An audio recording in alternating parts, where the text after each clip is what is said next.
Oh, kawawa to oh. Kinuka na kinuka yung ano. Naabutan ko nandun na sa area ng ano, cobra. Dumugo talaga yung ano niya, nguso. Yung tuka kasi yun ang naabutan ko, tinutuka ng ano eh. Ng cobra, mga loko tong cobra na to eh, dinadal sa laki.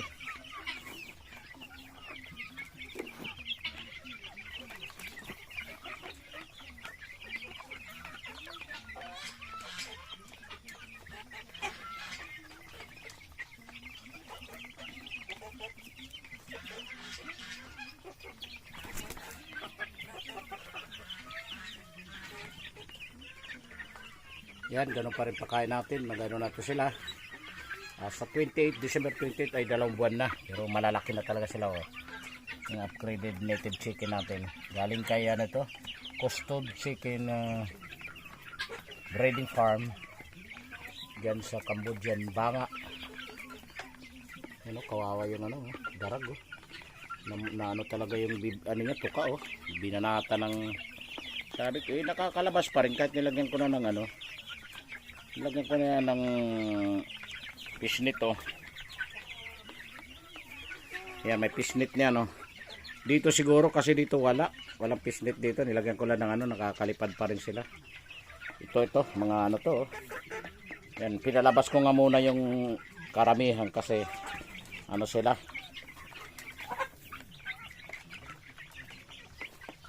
Hindi ako makapasok ng maayos dito dahil ito ring mga sisyo natin. Nakaharang dito sila, nakaharang. Yan o, dyan sila nakaharang yan. Kaya di ako makadaan. Naapakan sila. Yan, maganda talaga yung ano, maraming upa. Kasi wala ka makitang ano.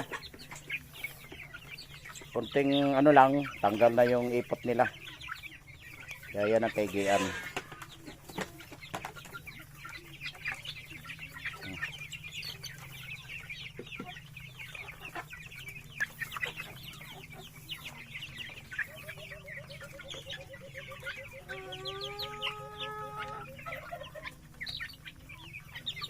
Yung darag natin, yan ang pure native.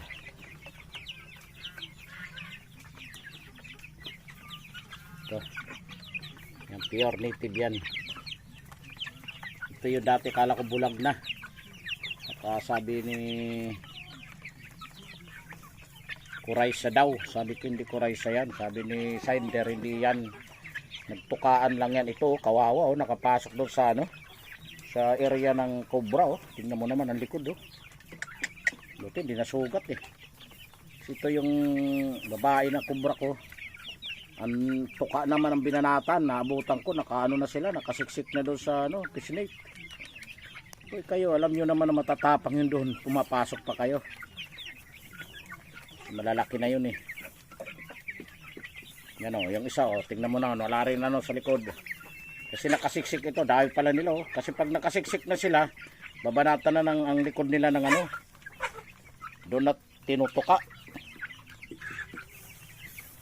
Mga siga rin yung cobra, malalaki na kasi sila. 4 months na yan eh. Magpa 5 months na sila.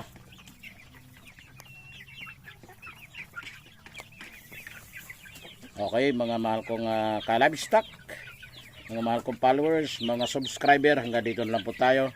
Huwag natin kalimutan, i-follow ang ating FB page, BNA Livestock Farm, at ang ating YouTube channel, Lilito Tan Farm. Maraming salamat. Bye-bye. God bless.